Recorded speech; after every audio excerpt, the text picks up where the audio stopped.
దేవుని వాక్యం చదువుకుందాం. ఆదికాండము 28వ అధ్యాయంలో ఉన్నాం. అంతేనా?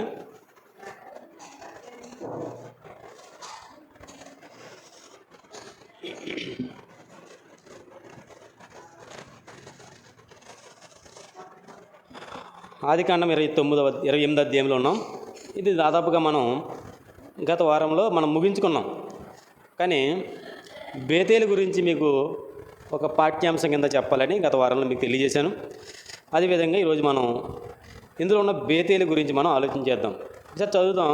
1వ అధ్యాయము 1వ వచనం, 28వ అధ్యాయము 1వ వచనం. ఇస్సాకు యాకోబుని పిలిపించి, నీవు కనాను కుమార్తెల్లో ఎవతను వివాహం చేసుకోనకూడదని చెప్పాడు. అప్పుడు యాకోబు గారు బయలుదేరి పద్నారాముకు నడుచుకుంటూ వెళ్తున్నాడు. నడుచుకుంటూ బయలుదేరి వెళ్తున్నాడు. చెప్పాను గత వారం. సరే మీకు జ్ఞాపకం చేస్తాను అంతే. అయితే ఆయన వెళ్తున్న క్రమంలో చీకటి పడింది.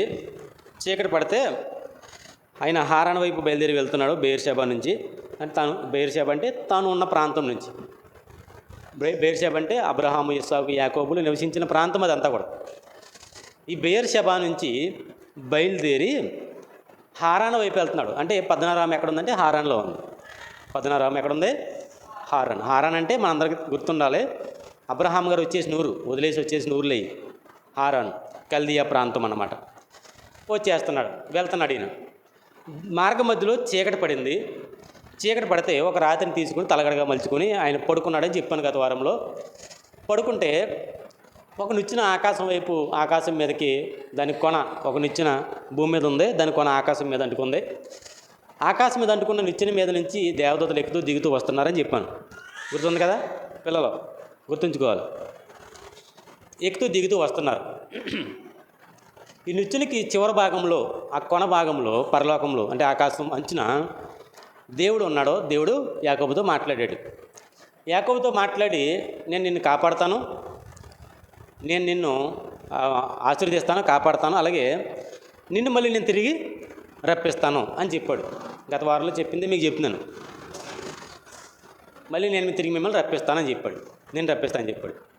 సరే, యాకోబు గారు కూడా ఆ విషయాన్ని గుర్తుంచుకొని, నువ్వు నన్ను తిరిగి రప్పిస్తే, నన్ను కాపాడితే, నాకు తినడానికి ఆహారము, ధరించుకోవడానికి వస్త్రం అనుగ్రహించి, నాకు ఏ లోటు లేకుండా మళ్ళీ తిరిగి నేను వస్తే, ఒకవేళ నేను వచ్చేటప్పుడు నాకు ఏదైనా కలిగితే, నాకు కలిగిన దాంట్లో నుంచి నేను దశమ భాగం అంటే 10వ వంతుని ఇస్తానని, ఎవరో దశమ భాగం ఇమ్మని చెప్పకుండానే దశమ భాగం ఇస్తానని ఆయన ఒప్పుకున్నాడు. చాలామంది, ఒక ఎగ్జాంపుల్ కూడా చెప్పాను, ఇలా మాట్లాడే వాళ్ళు చాలామంది ఉన్నారు. మాకు దశమ భాగాలు కావాలని దశమ భాగాలు బోతమట్టుకున్న చాలామంది ఉన్నారు. కానీ ఆ కాలంలో దశమ భాగం కావాలని అడగలేదు ఎవరో. అడగకపోయినా సరే ఎవరికి ఇస్తాడు? నీకు ఇస్తానన్నాడు. ఎవరికి ఇస్తాడు? అక్కడ ఏ సేవకుడు ఉన్నాడు ఇస్తాక? అక్కడ ఏ సేవకుడు లేడు ఇవ్వటానికి. ఇస్తానన్నాడు. ఈ మధ్యకాలంలో ఎక్కువ సేవకులకి పిచ్చి ఎక్కువ పెట్టేసింది. ఏ పిచ్చి? దశమ భాగాలు పిచ్చి ఎక్కువ పెట్టేసింది. ఒక వ్యక్తిని పరలోకం తీసుకువెళ్దాం, ఒక వ్యక్తిని పరలోకం వైపు నడిపిందామన్న ఆలోచన చచ్చిపోయి, ఆ వ్యక్తి దగ్గర నుంచి ఏదైనా పొందుకుందామన్న ఆలోచన ఎక్కువైపోయింది. ఇప్పుడు ఎక్కువ అదే ఆలోచన. సేవకుల్లో ఎక్కువ మంది ఏంటి నాకు తెలిసి 99 ఇంకా ఏమైనా ఉంటే కలిపోవచ్చు. ఇంకా తక్కువ, బాగా లిమిట్లో ఉంటారు, బాగా తక్కువలో ఉంటారు, 00 పాయింట్లో ఉంటారు కొంతమంది మంచి వాళ్ళు అంతే. మిగతా వాళ్ళంతా కూడా డబ్బు కోసం ప్రయాసపడుతున్న వాళ్ళే. అలాగనమాట. కానీ ఇక్కడ ఎవరు చెప్పకుండానే, ఎవరు అడగకుండానే ఆ ఆలోచన వచ్చింది యాకోబు గారికి. ఇది రెండవ ఆలోచన బైబిల్లో. అబ్రహాం గారి కాలంలో వచ్చింది. తర్వాత అబ్రహాం గారిని మాత్రం సాలేం రాజు అడిగాడా నాకు దశమ భాగం ఇమ్మని? అడగలేదు. అడగకుండానే 10వ వంతు తీసి అబ్రహాం గారు సాలేం రాజుకి ఇచ్చేసాడు అప్పుడు. అలాగనమాట. వీరిద్దరూ గొప్ప మనుషులలో. ఈరోజు మన పాఠ్యభాగం ఏంటంటే, ఆయన ఏ ప్రదేశంలో అయితే నిలబడ్డాడో, ఏ ప్రదేశం అయితే పడుకున్న ఏ ప్రదేశంలో అయితే ఆయనకి కల వచ్చిందో, ఏ ప్రదేశంలో అయితే ఈ స్వప్నంలో దేవుడు ఆకాశం నుంచి మాట్లాడాడో, ఆ ప్రదేశం పేరు బేతేలు. ఆయన అన్నాడు, ఈ పరలోకపు గవిని ఇదే,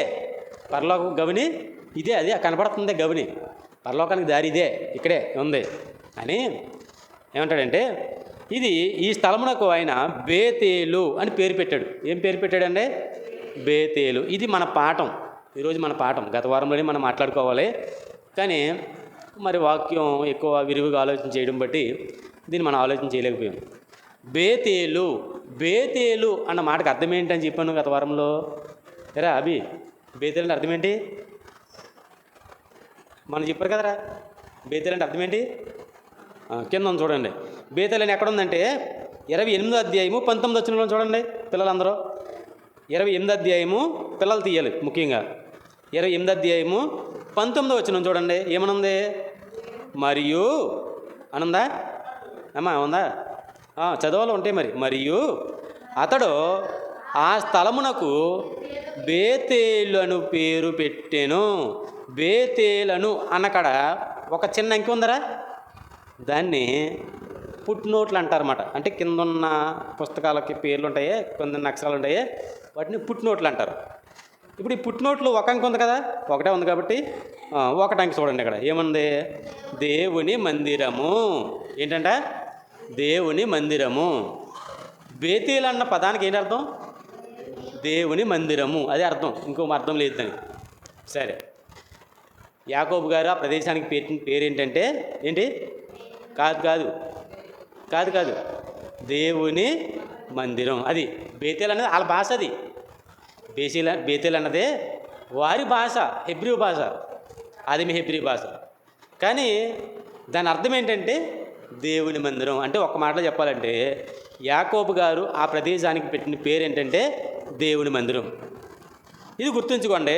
ఈ విషయం మనం బాగా ఆలోచించేద్దాం. ఇదేను యాకోబు గారు తర్వాత మళ్ళీ తిరిగి వచ్చాడు. ఆ పాఠ్యభాగాలు మళ్ళీ ముందుకు మనం నేర్చుకుంటాం, కానీ ఒకసారి మనం చూద్దాం 35వ అధ్యాయం. ఒకసారి మనం చూద్దాం, చూసి మనం మళ్ళీ వెనక్కి వెళ్ళిపోదాం.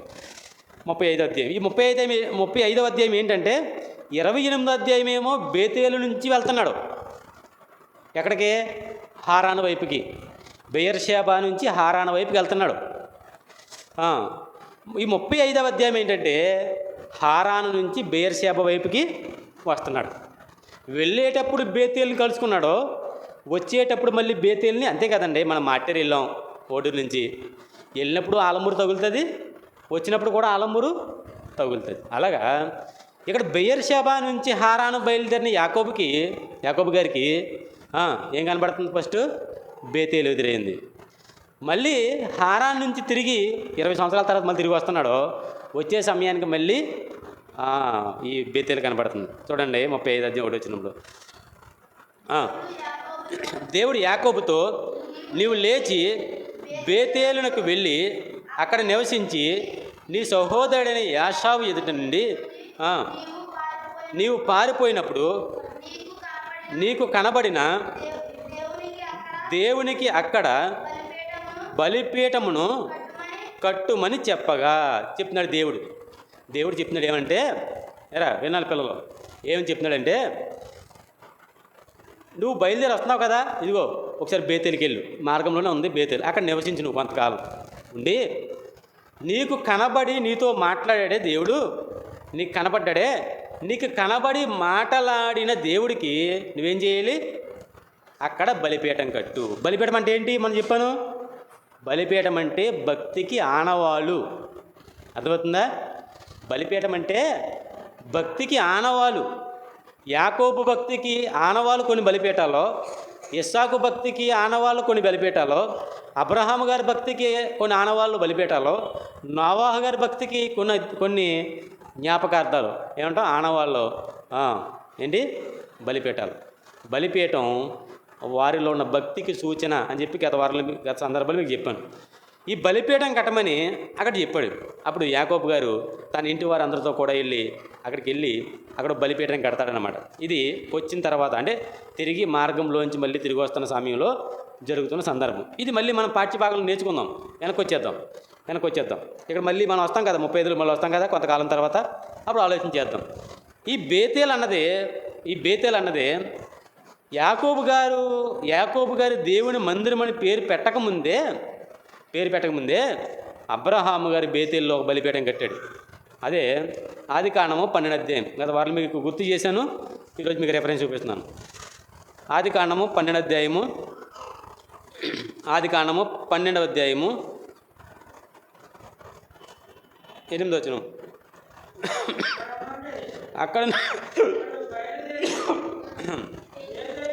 అక్కడ నుండి అతడు బయలుదేరి బేతేలునకు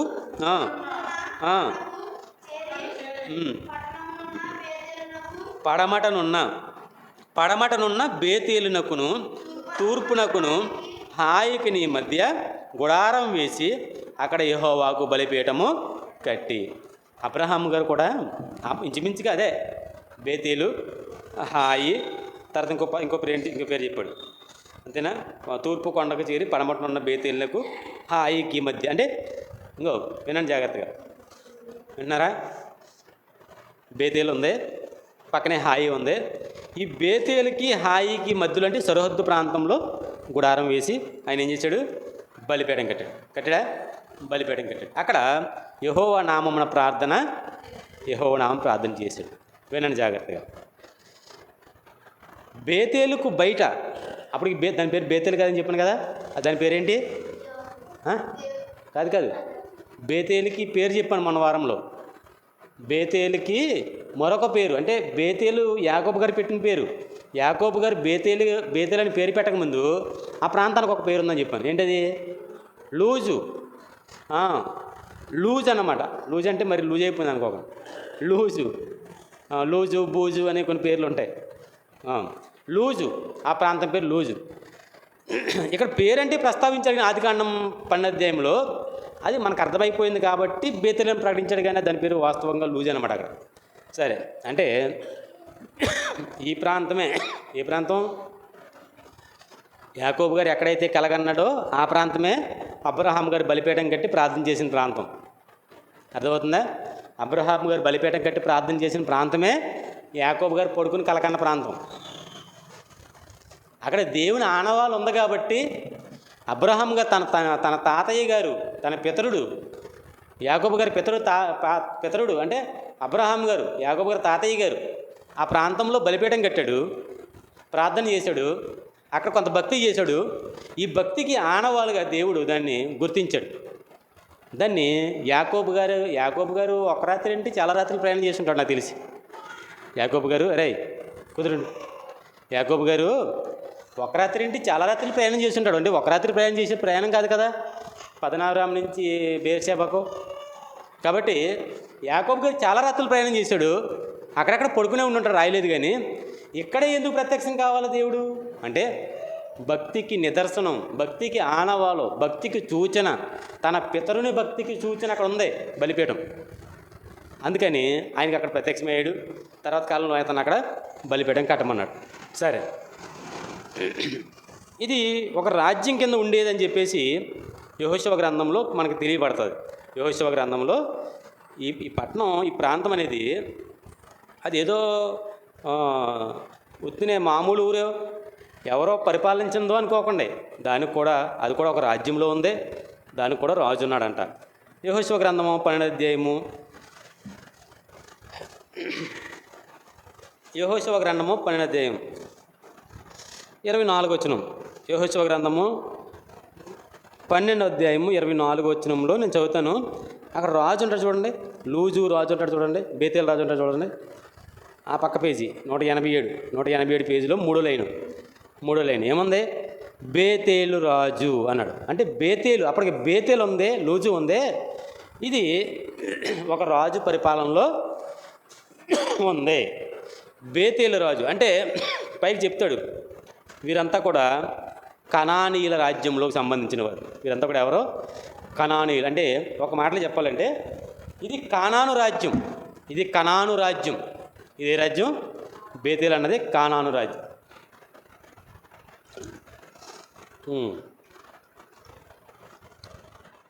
ఈ ప్రాంతం తర్వాత కాలంలో ఏం జరిగిందంటే ఇశ్రాయేలు 12 గోత్రాల వారు ఐగుప్తుకి వెళ్ళిపోయారు. ఐగుప్తుకి వెళ్ళిపోయినా సరే లూజులో ఉంటుంది, బేతేల్లో ఉంటుంది, ఎక్కడ ఊర్లు అక్కడే ఉంటాయి. ఆ ప్రాంతపు వాసులు ఉంటారు, ఆ ప్రాంతానికి సంబంధించిన మనుషులు ఉంటారు, ఆ రాజ్యానికి సంబంధించిన రాజులు, పరిపాలన అంతా కూడా జరుగుతుంది. దీన్ని ఏం చేశారంటే యెహోషువ గ్రంథంలో దీన్ని వారు ఎరుకో గోడలో పగలగొట్టిన తర్వాత ఆ ముందటి ప్రాంతాలకు వచ్చేసిన తర్వాత అవన్నీ ఆక్రమించుకున్న తర్వాత వారు ఆ ప్రాంతాలని పంచుకున్నారు కదా, మీ అందరూ తెలుసు కదా. పంచుకున్నారు. ఎలా పంచుకున్నారు? చీట్లు వేసి ఏ గోత్రానికి ఏ ఊరు, ఏ ప్రాంతం, ఏ పట్టణాల్లో, ఏ పల్లెలు, ఏ పురములు వస్తున్నాయో వాటన్నిటినీ వారికి చీట్ల ద్వారా పంచిపెట్టారు. అలా పంచిపెట్టినప్పుడు అది ఎవరికి వచ్చిందంటే బెన్యామీనుకు వచ్చింది అంటాడు. 18వ అధ్యాయం 21వ వచనం నుంచి.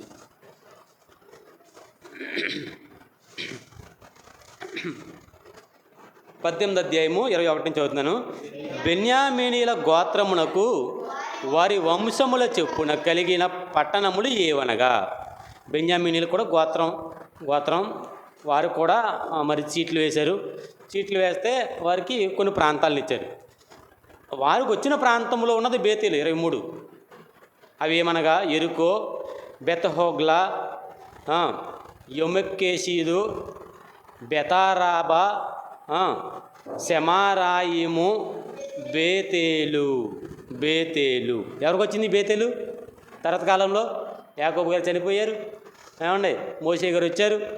యోసేపు గారు అయిపోయింది. మోషే గారు వచ్చారు. మోషే గారి తర్వాత యెహోషువ వచ్చాడు.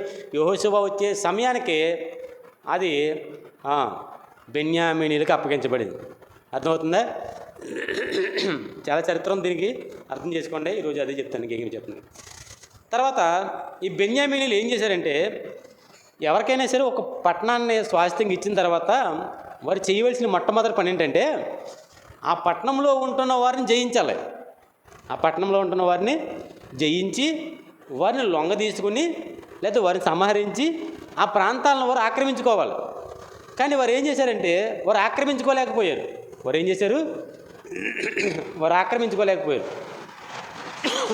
కిందకుంటుంది ఆ మాటలన్నీ.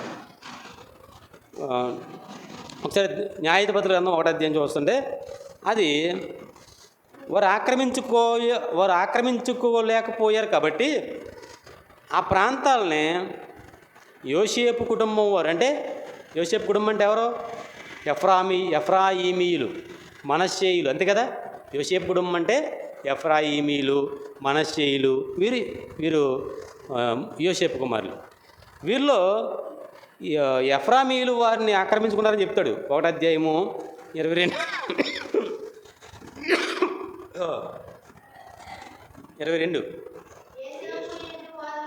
యోసేపు ఇంటి వారు యెహోవా వారికి తోడయ్యుండెను.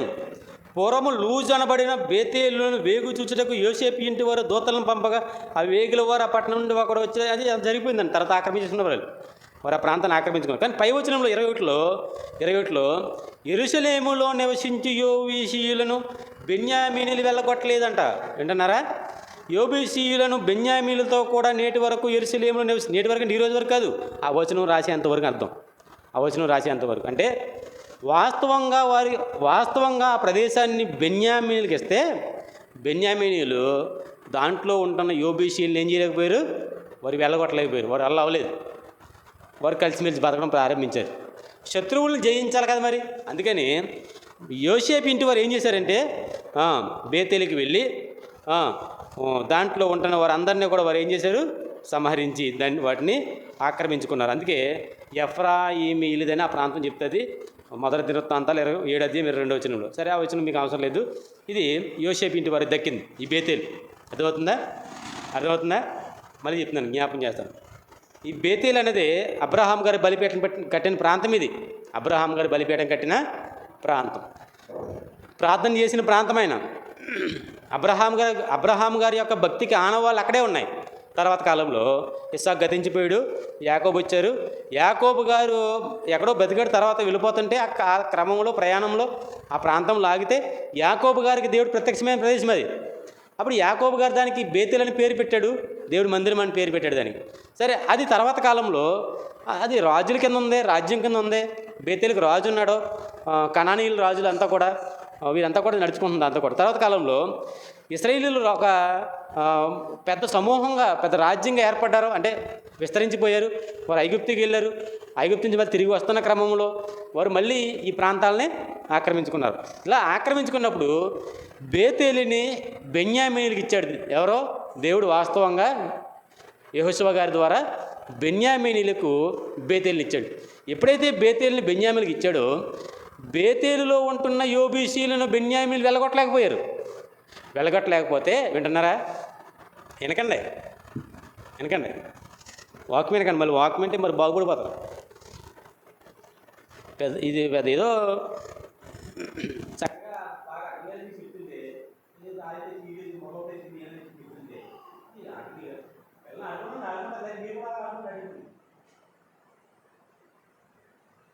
నేర్చుకుంటే బాగుంటుంది, నేర్చుకోకపోతే ఇంకా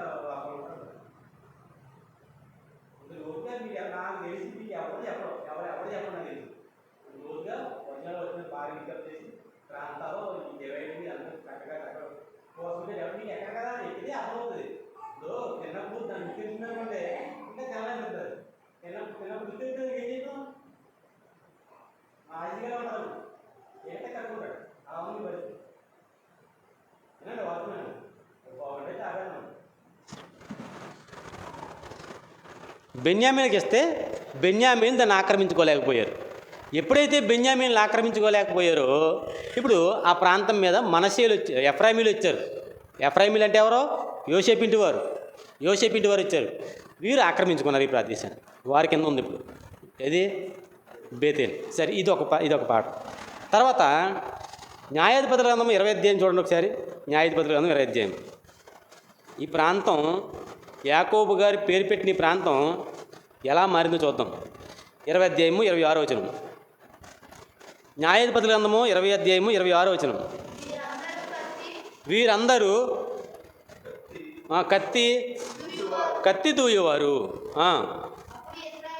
అప్పుడు ఇశ్రాయేలు అందరూ జనులందరూ పోయి బేతేలును ప్రవేశించి ఏడ్చుచు సాయంకాలం వరకు అక్కడ యెహోవా సన్నిధిని కూర్చుండుచు ఉపవాసముండి దహన బలులను సమాధాన బలులను యెహోవా సన్నిధిని అర్పించిరి.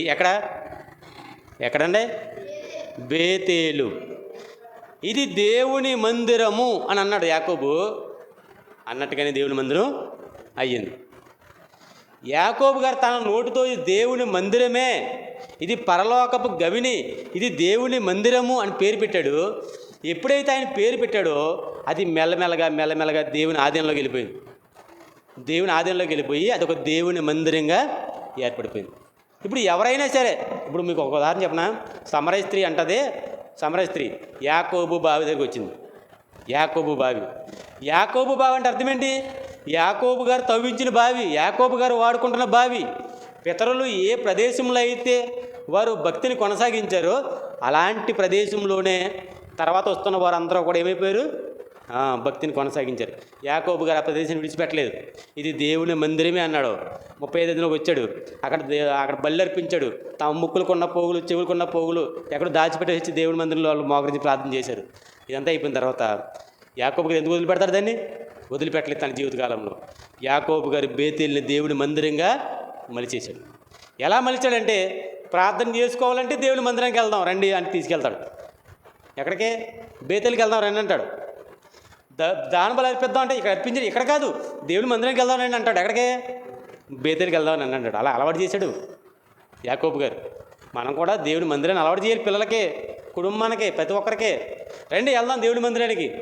దేవుని మందిరమైన బేతేలు అంత విరివిగా పబ్లిక్ అయిపోవడానికి, అది దేవుని మందిరంగా స్థిరపడిపోవడానికి కారణం ఏంటంటే, పేరు పెట్టిన వాడే దాన్ని దేవుని మందిరంగా మలచడానికి చాలా ప్రయత్నాలు చేసే ఉంటాడు. చేయకపోతే వీళ్ళకేం అర్థమవుతాయి ఇవన్నీ? తమ పితరులు సంచరించిన ప్రదేశాలు, తమ పితరులు మరి భయభక్తులు కలిగిన ప్రదేశాలు, ఈ ప్రదేశాల్లో వారు కూడా దేవుని భయభక్తులు కలిగి నడుచుకున్నారు. అరే దేవుడి మందిరానికి వెళ్ళాలి, మనకు చాలా కష్టం వచ్చింది, ఇప్పుడు ఏం చేద్దాం, నడవండి దేవుడి మందిరికి వెళ్దాం. ఎక్కడ ఉంది దేవుడి మందిరం? బేతేలో ఉందండి అని బేతేల్లోకి వెళ్ళిపోయారంట, ఏడుస్తున్నారంట. సాయంకాలం వరకు అక్కడ యెహోవా సన్నిధిని అన్నాడు. కూర్చుండుచు ఉపవాసం ఉండి దహన బలులు సమాధాన బలు సాయంకాలం వరకు అని అర్థం ఏంటంటే పడుకోవాలి కాబట్టి వెళ్ళారండి, లేదా వెళ్ళరు. ఇంటికి వెళ్ళి పడుకోవాలి కాబట్టి వెళ్ళారు, లేదా వెళ్ళరు. సాయంకాలం వరకు దేవుడి మందిరంలో ఉన్నారు. మనం గంట సేపు ఉంటాం కష్టం, కొద్దిసేపు ఉండాలని కష్టం మనకు, కానీ వారు ఎక్కువసేపు దేవుడి మందిరంలో గడుపుతున్నారు. అది యాకోబు గారు నేర్పించిన నిబంధన. సరే, వారు అంటే ఈ మాట మీకు ఎందుకు చెప్పానంటే, అది దేవుని మందిరంగా మలచబడింది. సమూయేలు గ్రంథం, మొదటి సమూయేలు గ్రంథం, ఇది ఎలా మారిపోయింది చూడండి తర్వాత కాలంలో. మొదటి సమూయేలు గ్రంథము 10వ అధ్యాయము 3వ వచనం. మొదటి సమూయేలు గ్రంథము 10వ అధ్యాయము 3వ వచనం.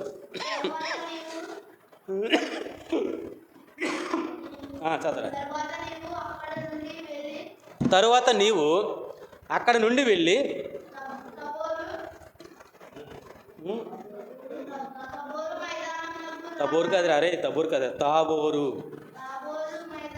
తాబోరు మైదానమునకు రాగానే అక్కడ బేతేలునకు దేవుని యొద్దకు పోవు 3 మనుషులు నీకు ఎదురుపడుదురు. ఎవరి గురించి చెప్తున్న మాట?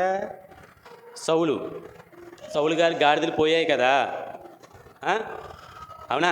గార్ధబాలు పోయాయి కదా సౌలు గారి గార్ధబాలు పోయిన తర్వాత సమూయేలు గారి దగ్గరికి వెళ్ళి ఎంక్వైరీ చేశాడు, ఆయన విచారణ చేశాడు.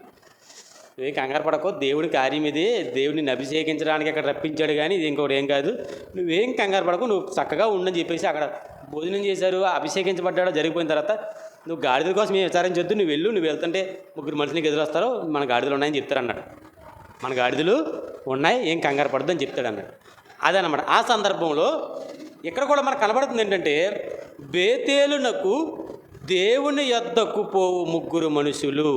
ఎవరిలో?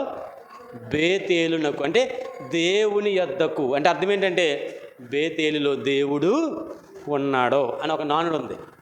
బేతేలులో దేవుడు ఉన్నాడో. బేతేలులో ఎందుకున్నాడు దేవుడు? బేతేలులో ఎందుకున్నాడు దేవుడు?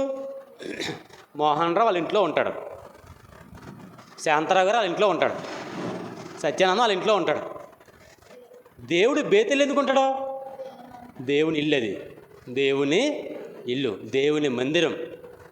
దేవుని మందిరం కాబట్టి దేవుని మందిరంలో దేవుడు ఉన్నాడో. అప్పుడు ఆ కాలంలో అంటే ఏదో మహిమో, తేజస్సో, ప్రభావమో, సన్నిధో ఏదో అనుకోండి, సంథింగ్. ఒక మాట అయితే ఏంటంటే దేవుని సన్నిధి, అది దేవుడుండే చోటు. బేతేలు అంటే ఏంటి? దేవుడుండే చోటు, దేవుని మందిరం. చూడండి, మొదటి రాజులు 12వ అధ్యాయం. ఇందులో యెరోబాము గారి కాలం ఇది. మొదటి రాజులు 12వ అధ్యాయంలో యెరోబాము గారి కాలం అంటే మీకు అర్థమైపోవాలి. అప్పటికే ఇశ్రాయేల్ రాజ్యం 2 భాగాలు అయిపోయింది. ఇశ్రాయేల్ రాజ్యం 2 భాగాలు అయిపోయింది. 2 భాగాలు అయిపోయిన ఇశ్రాయేల్ రాజ్యానికి 2 పేర్లు ఉంటాయి. ఒకటే ఉత్తర రాజ్యం, 2 దక్షిణ రాజ్యం. అంటే ఒకటేమో ఉత్తర రాజ్యం అని, 2 దక్షిణ రాజ్యం అని పేర్లు. ఉత్తర రాజ్యం అంటే ఏంటి? ఇశ్రాయేలీలు 10 గోత్రాలకు సంబంధించి ఉత్తర రాజ్యం అంటారు. గుర్తుంచుకోండి ఇప్పుడేనా. ఉత్తర రాజ్యం అంటే ఉత్తర వైపున ఉందని. ఇప్పుడు మన భారతదేశం ఉందా? ఉత్తర భారతదేశం అంటే నార్త్ ఇండియా అంటే ఢిల్లీ, మహారాష్ట్ర ఈ ప్రదేశాలను నార్త్ ఇండియా అంటారు. దక్షిణ భారతదేశం అంటే మన ఆంధ్రప్రదేశ్, తమిళనాడు, ఈ కేరళ ఇట్లన్నింటిని కూడా దక్షిణ భారతదేశం అంటారు. ఇప్పుడు ఒకే రాజ్యం 2 ముక్కలైపోయింది. ఈ 2 ముక్కలకి ఒకటి ఉత్తర రాజ్యం, 2 దక్షిణ రాజ్యం అని పేర్లు పెట్టారు. ఉత్తర రాజ్యం ఏంటంటే 10 గోత్రాలు. ఉత్తర రాజ్యం ఏంటి? 10 గోత్రాలు. దక్షిణ రాజ్యం ఏంటి? 2 గోత్రాలు, యూదా, బెన్యామీను, ఈ 2 గోత్రాలు. మిగిలిన 10 గోత్రాలు ఉత్తర రాజ్యం. సరే, ఇప్పుడు రెహబాము గారి కాలం వచ్చింది. రెహబాము గారి కాలంలో రాజ్యం 2 ముక్కలైపోయింది. యెరోబాము 10 రాజ్యాలు 10 గోత్రాలు వెళ్ళిపోయి, రెహబాము దగ్గర మాత్రం 2 గోత్రాలే ఉన్నాయి. సరే, గుర్తుంచుకోండి ఈ మాట, 2 గోత్రాలు ఉన్నాయి. ఇప్పుడు యెరోబాము ఒక ఆలోచన చేశాడు. ఏంటంటే, వాస్తవంగా సంవత్సరం వచ్చిందంటే ఆనాడున్న కాలంలో లేదా పండుగలు కానీ ఏదైనా కానీ మినిమం ఒక సంవత్సరంలో ఖచ్చితంగా ప్రతి మనిషి కూడా దేవుని మందిరానికి వెళ్ళాలి. సంవత్సరంలో ఖచ్చితంగా ప్రతి మనిషి కూడా దేవుడి మందిరంలో కనబడేవారు. మనందరికి తెలుసు ఎల్కానా, అన్న, వీళ్ళందరూ ఉన్నారు కదండి, పెనిన్న ఉన్నారు కదా, వాళ్ళు ఏటేటా బలి అర్పించడానికి వెళ్ళేవారు కదా షిలోహుకి. అలాగా ఇక్కడ కూడా ఈ ఈ రెండు రాజ్యాలు కూడా ఒకే తండ్రి బిడ్డలు కదా. వీరంతా కూడా రాజ్యాలను విడిపోయి, కానీ వీరంతా కూడా ఒకే దేవుడు కలిగిన వారు కాబట్టి ఆ దేవుడి దగ్గరికి వెళ్ళేవారు. ఇప్పుడు ఈ 10 గోత్రాల వారు కూడా ఎక్కడికి వెళ్ళవలసిన అవసరం వచ్చిందంటే యెరూషలేంకి వెళ్ళవలసిన అవసరం వచ్చింది. యెరూషలేం ఎవరిది? దక్షిణ రాజ్యం. యెరూషలేం ఎవరిది? దక్షిణ రాజ్యం అంటే యోధా రాజ్యం. ఒక మాటలో చెప్పాలంటే ఉత్తర రాజ్యపు వారసులు లేకపోతే ఉత్తర రాజ్య నివాసులు దేవుని కోసం ఎక్కడికి రావాల్సి వచ్చింది? దక్షిణ రాజ్యం రావాల్సి వచ్చింది. అర్థమవుతుంది చెప్పింది? అర్థమవుతుందా? మళ్ళీ యూట్యూబ్లో పెడతాను చూడండి, కాలుతుంది, మీకు అర్థమైపోతుంది. కసిగా పెట్టుకుని బాగా అర్థమవుతుంది. రాజ్యాలు రెండైపోయినాయి, రాజు ఎదురైపోయారు, వీరికి పడట్లేదు, కానీ ఇద్దరికి దేవుడు ఒకడే. ఈ దేవుని తాలూకు ఆనవాళ్ళు ఒకప్పుడు బేతేల్లో ఉండేది, తర్వాత మారిపోయింది. యెరూషలేంలో సొలొమోను గారు బంగారు దేవాలయాన్ని కట్టేశాడు. ఇప్పుడు వారికి ఉన్న వాడుకు చెప్పున వారు ఖచ్చితంగా దేవుని దగ్గరికి రావాలి. మరి దేవుని దగ్గర రావాలంటే ఇశ్రాయేల్ రాజ్యంలో దేవుని సంబంధమైన స్థలం లేదు, యోధా రాజ్యంలో ఉందా స్థలం. ఇప్పుడు ఒకవేళ ఉదాహరణకి సత్యానందమే ఉదాహరణకి అనుకుందాం, ఒక మాట చెప్తున్నాను. అది మోహన్ రావు, సత్యానందం ఇద్దరు మరి వేరే సంఘాలు వచ్చిన వాళ్ళు కాదు. వీళ్ళే ఆ సంఘంలో ఏదో కార్యక్రమంకి వెళ్దాం అని వెళ్ళాడు అనుకోండి. ఈయన ఆ సంఘంలో ఏదో కార్యక్రమంకి వెళ్దాం అని వెళ్ళాడు అనుకోండి. అయ్యగారిని చూడగానే జాలేసేసి నేను ఇంకా రానులే, ఎక్కడ ఉండిపోతాను అని అన్నాడు అనుకో, మనం ఏమైపోవాలి? ఇప్పుడు ఇక్కడ ఉదాహరణ చెప్తున్నాను.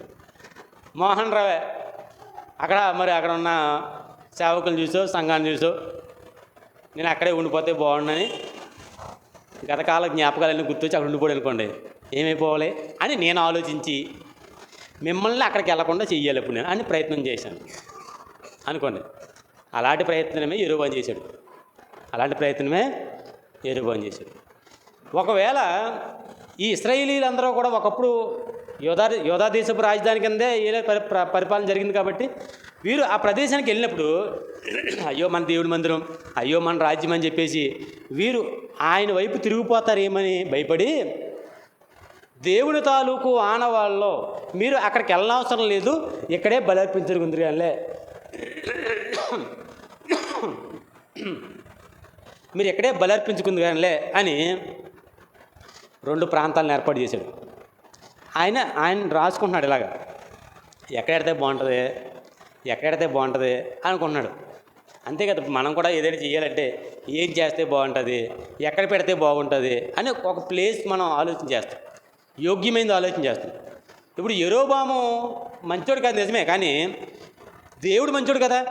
కాబట్టి దేవునికి ఏర్పాటు చేసే స్థలం ఎక్కడెడదాం అని ఆలోచించి ఒకప్పుడు బేతేల్ అనే ఒక ప్రాంతం ఉండేది. ఈ ప్రాంతం దేవుని మందిరంగా ఉండేది. ఇశ్రాయేలు అందరూ కూడా అక్కడికి వెళ్ళి దహన బలి అర్పిస్తూ వచ్చేవారు. తర్వాత కాలంలో మారిపోయింది, ప్రదేశం మారిపోయింది, మళ్ళీ బేతేల్నే దేవుని మందిరంగా మార్చేస్తే ఎలా ఉంటుంది అని అనుకుని ఇప్పుడు బేతేలులో ఒక విగ్రహాన్ని నిలబెట్టాడు, దూడ విగ్రహాన్ని నిలబెట్టి మీరు ఎక్కడికి వెళ్ళనవసరం లేదు, యెరూషలేం వెళ్ళనవసరం లేదు, ఇంకో బేతేలుకి వచ్చేయండి, ఇదివరకు ఎక్కడే మీ వాళ్ళందరూ ఆరాధించేవారు, మన వాళ్ళందరూ ఆరాధించేవాళ్ళు, ఇక్కడికి వచ్చేయండి అని బేతేలు పెట్టాడు. చూడండి మాట 12వ అధ్యాయం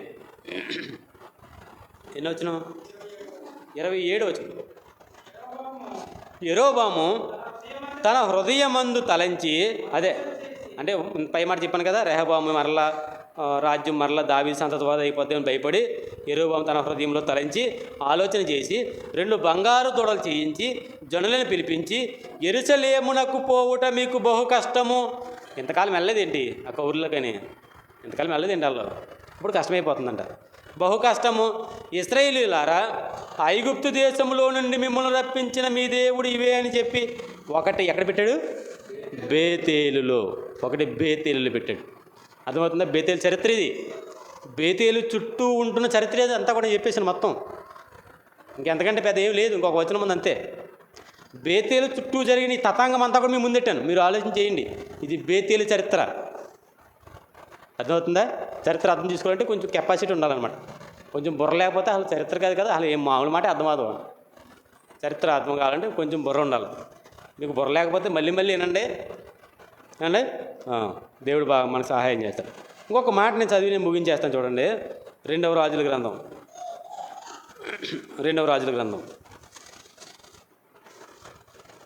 2వ అధ్యాయం.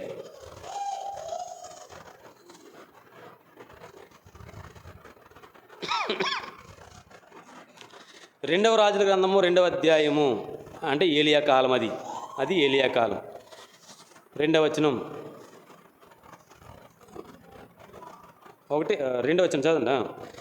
ఏలియా,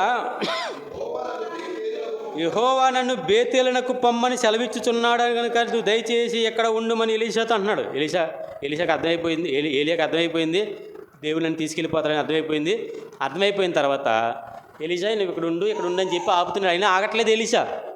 నువ్వు ఎక్కడికి వెళ్తే అక్కడికి వచ్చేస్తాను, నీ జీవంతోడు నా జీవంతో యెహోవా జీవంతోడు నేను నిన్ను ఎడబాయను అంటాడు. ఇప్పుడు చూడండి చెప్తున్నాడు. ఏలియా అంటాడు, ఎలీషా ఇదిగో నన్నే వెళ్ళమన్నాడు, నిన్ను రావద్దన్నాడు దేవుడు. నన్ను ఎక్కడికి వెళ్ళమన్నాడు? బేతేలుకి వెళ్ళమన్నాడు. బేతేలు అంటే ఏంటి? ఇప్పుడు మళ్ళీ బేతేలుకి ఎందుకు వెళ్ళమంటాడు? బేతేలుకి ఎందుకు వెళ్ళమంటాడు చెప్పండి? దేవుని మందిరం. తర్వాత దేవుని మందిరం అని, ఇది దేవుడు ఉండే చోటని అక్కడ కింద చూడండి 2వ వచనంలో బేతేలులో ఉన్న 3వ వచనం అండి. బేతేలులో ఉన్న ప్రవక్తల శిష్యులు ఎలీషా యొద్దకు వచ్చి అంటాడు. అంటే బేతేలులో ప్రవక్తలకి శిష్యులు ఉండేవారు. అర్థమవుతుందా? బేతేలులో ఎవరు ఉండేవారు?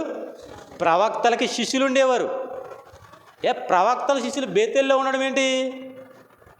బేతేలు దేవుని మందిరం, దేవుడుండే చోటది. కాబట్టి దేవుని మందిరం అన్న ఈ బేతేలు చరిత్ర ఇదంతా కూడా మనం చదువుకున్నదంతా కూడా మనం నేర్చుకున్నదంతా కూడా దేవుని మందిరం అని చెప్పబడుతున్న బేతేలు యొక్క చరిత్ర బైబిల్లో రాయబడింది. మీకు అర్థమైందో అర్థం కాలేదో? మరి మీకు అర్థమైందో అర్థం కాలేదు. సమయం ఇంకా ఉంది, ముగించేశాను. మీకు అర్థమైందో లేదు? తర్వాత కాలంలో బేతేలుకి విరోధంగా ఆమోస్ ప్రవక్త, హోషియా ప్రవక్త ప్రవచిస్తారు. బేతేలుకి విరోధంగా ప్రవచిస్తారన్నమాట. అంటే వారు చేసిన తప్పిదాలు బట్టి, దాంట్లో ఉంటున్న ప్రజలు చేసిన తప్పిదాలు బట్టి ఆ బేతేలుని దేవుడు శిక్షించాడు తర్వాత కాలంలో. తర్వాత ఏదైనా విషయం జరిగింది. ఇది మాత్రం పరిపూర్ణంగా బేతేలు యొక్క చరిత్ర. మనం యాకోబు గారి పేరు పెట్టిన బేతేలు దేవుడి మందిరం చరిత్ర. అర్థమైందండి? మళ్ళీ వారం చెప్పనా? అర్థమైందా? లేకపోతే మళ్ళీ వారం కూడా చెప్తాను. మళ్ళీ మీకు కొన్ని హింట్స్ ఇస్తాను. ఇప్పుడు కొన్ని చెప్పిన మాటలే మళ్ళీ ఇలా వరుసగా 2 మాటలు చెప్తాను చూడండి. కూర్చో. 1, బేతేలు ఈ ప్రాంతం యాకోబు గారి చేత పేరు పెట్టబడిన ప్రాంతం. అంతకుముందు లూజు దాని పేరు. యాకోబు గారి పేరు పెట్టకముందే ఆ ప్రాంతానికి అబ్రహాం గారు వెళ్ళారు. అబ్రహాం గారు ఆ ప్రదేశానికి ఆ ప్రదేశంలో బలిపీఠం కట్టి ప్రార్థన చేసుకుంటూ ఉండేవాడు అనమాట అక్కడ. తర్వాత యాకోబు గారు వెళ్ళారు. సరే, యాకోబు గారు దేవుడి మందిరంగా దాన్ని మలిచాడు. తర్వాత మళ్ళీ తిరుగు ప్రయాణంలో ఆయన యాకోబు గారు ఆ ప్రాంతానికి వచ్చాడు. తన పిల్ల పాపలతో యావదాసితో వచ్చాడు. తర్వాత కాలంలో ఇది ఒక రాజ్యం కింద ఏర్పడింది. బేతేలుకు రాజు ఉన్నాడో అదొక రాజ్యం. తర్వాత కాలంలో ఇశ్రాయేలు ఐగుప్తుకి వెళ్ళారు. ఐగుప్తుకి వెళ్ళి తిరిగి వచ్చారు. కనాను దేశాన్ని వాగ్దత్త భూమిని పొందుకుంటున్నారో, చీట్ల ద్వారా పంచుకుంటుంటే ఈ చీట్లు వేసే క్రమంలో బెన్యామీలకు వచ్చింది. ఏంటిది? ఈ ప్రదేశం బెన్యామీలకు వచ్చింది. బెన్యామీలకు వస్తే బెన్యామీల ఆ ప్రాంతాన్ని స్వాధీనపరచుకోలేకపోయారు. అందులో ఇంకా యోబీసీలు ఉన్నారు. యోబీసీలు ఉండిపోయారు. వారిని లొంగ తీసుకోలేకపోతున్నారు. చూడండి, కొంతమంది లొంగరు. తర్వాత వాళ్ళే మేకవుతారు మనకి. తెలుసా? ఈ మధ్యకాలంలో ఇక్కడ ఏదో పెట్టారు చూడండి. ఇక్కడ మీ సౌండ్. ఒకప్పుడు మనకి ఇబ్బంది లేదు. ఈరోజు చాలా తలకాయ పోటు అయిపోయింది మనకి. గత 2 ఆదివారం అలాగే మా సోమవారం తలకాయ పోటు అయిపోయింది. సోమవారం నైట్ అయితే ఆదివారం నైట్ ఆదివారం నైట్ అయితే అసలు కంటి మీద కుణుకులేదు మాకు, పిల్లలతో పాటు మాకు విపరీతమైన సౌండ్ పెట్టేశారు. వెళ్ళి అడిగితే మాట చెప్తాను, వాళ్ళు కూడా చాలా మంచి వాళ్ళు ఉన్నారు, అలాగే వాళ్ళు కూడా దుర్మార్గులు కూడా ఉన్నారు, వాళ్ళు కూడా మూర్ఖులు ఉన్నారు. కొంతమంది మంచోళ్ళు ఉన్నారు, చెబితే చక్కగా సౌండ్ కట్టేసేవారు, ఇదివరకు కట్టేసేవారు, ఇప్పుడు కట్టారు. మంచోళ్ళు ఉన్నారు, అలాగే మూర్ఖులు ఉన్నారు కొంతమంది. అందులో వాళ్ళు మాట వినరు, వాళ్ళు విపరీతమైన సౌండ్ పెట్టేశారు మన ఆదివారం నైట్. అసలు నిద్ర పడతలేదు. పోనీ భక్తి గీతాలు ఏంటరా బాబు విందామంటే, భక్తి కదా అయ్యి, రక్తి అని తెలుసు కదా. బూతు పాటలు, వంగ్యము, వేలాకోలాలు, కామయుక్తమైన మాటలు, ఆడోళ్ళు మగవాళ్ళు కూర్చుని చూస్తున్నారు ఈ భోగోతాన్ని. ఎందుకు వచ్చిన మాటలు తెలియదు. ఆ మాటలు చిరాకు వచ్చేసి ఇల్లు అడిగితే చెప్పాను కదా మూర్ఖులని. కొంతమంది మూర్ఖులు వినలేదు. తెల్లవార్లు 5 గంటల వరకు కూడా 6 గంటల వరకు కూడా వాళ్ళ వాయిస్ కంటి మీద కుణుకు లేకుండా ఇబ్బంది పడ్డాము ఆ రోజు మేము. నేను ఎందుకు ఈ మాట చెప్తున్నానంటే, కొంతమంది ఏమవుతారు, మేకలా తయారవుతారు. అంటే మీరు పెడతలేదా అని అడుగుతున్నారు. తెలిసండి మాట, మీరు పెడతలేదా అని అడుగుతుంది. ఎవరు పెట్టాడు ఇంతకే? ఎవడు పెట్టాడు? ఎవడి మీద చూపిస్తారు మీరు కోపం? ఆడెవడో పనికి మాలోడు పెడతాడో, చెప్పిన మాట ఎండో, దొంగ పాస్టరు, అంతే కదా. చెప్పిన మాట ఎండో, అసలు మనం చెప్తేనే వినలేదు. తెలుసు కదా మీకు. మనం చెప్పాం, మాకు సౌండ్ వచ్చేస్తుంది, ఆదివారం ఇబ్బంది పడిపోతున్నాము, మేము ఇబ్బంది పడిపోతున్నాం చెప్తే మన మాట అసలు ఒకసారి విన్నాడా? అందుకే కదా 10,000 రూపాయలు అర్థమించింది. అందుకే సౌండ్ పోలీసు సౌండ్ రాకుండా లోపలికి. వాడు ఎండో, వాడి మీద ద్వేషంతో ఈరోజు మీరు పెడతలేదా, మనం పెడతామా సౌండ్? అసలు ఒక పాట పెట్టం ఏమంటే, ఇష్టానుసారంగా మైకులు పెట్టి డిస్టర్బ్ చేయం. మనం పాడే పాటలు కూడా బయటికి పెట్టం. కేవలం మెసేజ్, ఒక మంచి మాట ప్రజలు వింటారని చెప్పేసి ఈ మాటలు పెడతాం. ఎందుకు ఈ మాట చెప్తున్నానంటే, యోబుషీల్ని బెన్యామీలు ఏం చేయలేకపోయారు? లోబర్చుకోలేకపోయారు, లొంగదీయలేకపోయారు. ఇలా లొంగదీయలేకపోవడానికి కారణం ఏంటంటే, వారికి స్ట్రెంత్ ఏర్పడింది, బలం ఏర్పడింది. బలం ఏర్పడితే దేవుడు లేడా? దేవుడి కంటే బలవంతులు ఏంటి వీళ్ళు? యోబుషీలు వాళ్ళైనా వీళ్ళైనా సరే దేవుడి కంటే బలవంతులా? దేవుడిని ఆధారం చేసుకోలేకపోయారు. కానీ యోసేపు ఇంటి వారు అంటే ఎవరో ఎఫ్రామీయులు.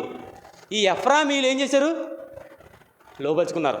బెన్యామీలు వల్ల కాలేనిది, బెన్యామీనుల వల్ల కాలేనిది ఎఫ్రామీయుల వల్ల ఎందుకయింది? దేవుడు వారికి తోడయ్యుండి అన్నమాట ఉంది అక్కడ. దేవుడు వారికి తోడై ఉన్నాడు కాబట్టి. ఇప్పుడు బెన్యామీనీలకి ఇచ్చిన ప్రదేశాన్ని వారు లోబర్చుకోలేదు కాబట్టి ఎఫ్రాయిమీలు దాన్ని లోబర్చుకున్నారు. ఎఫ్రాయిమీలు లోబర్చుకున్నారు. తర్వాత కాలంలో ఆ ప్రదేశాన్ని దాన బళ్ళు, సమాధాన బళ్ళు, ఉపవాస ప్రార్థనలు జరిగే ప్రదేశంగా వారు ఏర్పాటు చేసుకున్నారు.